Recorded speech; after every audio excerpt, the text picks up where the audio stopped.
Separation is the only solution for Manipur. Watch this video till the end. The tribals are distinct from the Manipuris ethnically, culturally, linguistically, socially and in every sphere of life. The contrast between the two cannot be too strongly emphasized.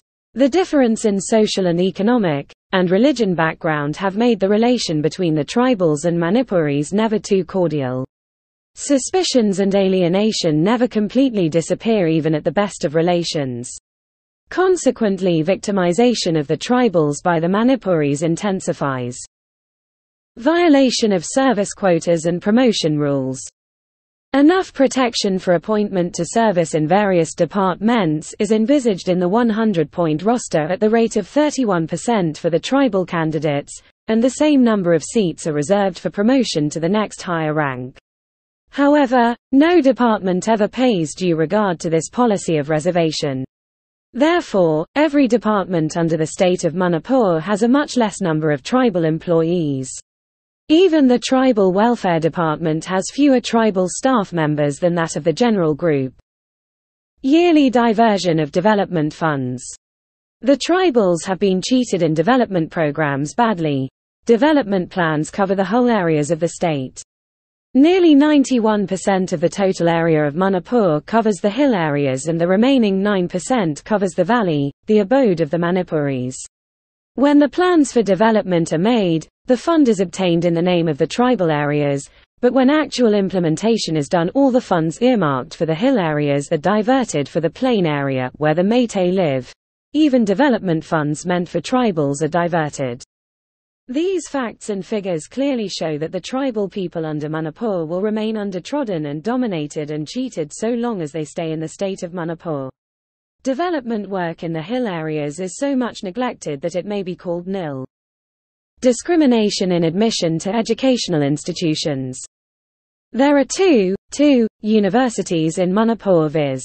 Manipur University and Central Agriculture University Manipur, in addition to many colleges such as regional institutes of medical sciences, polytechnic, etc.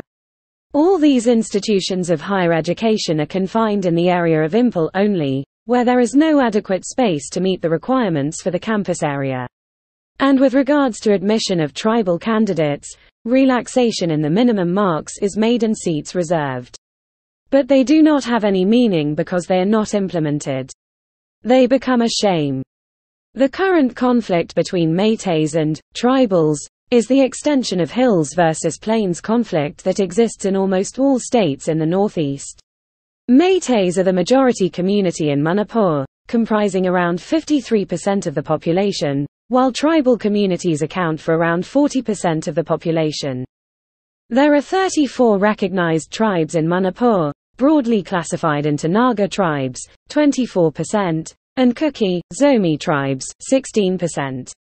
While the Naga and Kuki tribes are included in ST list, most of the Mayte community people have OBC status, and some of them are listed as SCs. However, the Maytes are limited to only around 10% of the land in the state, as the rest of the state is classified as tribal areas. They live in the small patch of plain area in the state, the Impel Valley, while the tribals reside in the protected hill areas, exclusively reserved for them. Being classified as non-tribals, Mayte people can't buy land in over 90% of the state. It is notable that hill areas in Manipur, comprising 90% of the total land in the state, are declared by the government under the provisions of Article 371C of the Constitution. The same article also provides for the constitution of a Hill Areas Committee comprising MLAs from hills areas, while relevant laws passed by the Assembly constitute village authorities. The committee and the authorities do not allow non-tribals to purchase land in the notified hills areas. Each and every community is getting tired of these ethnic crises, but could not shun them totally, in which thousands of properties worth millions were burnt down, rendering them homeless, and tens of hundreds of innocent lives were lost.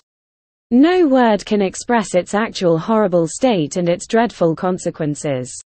It seems there is no government to protect and shield them in this civilized age. Therefore, this ethnic clashes will not return to normalcy so long as the tribals remain in Manipur. The only alternative to avoid this problem is to have a state of our own. So separation is the only solution for Manipur.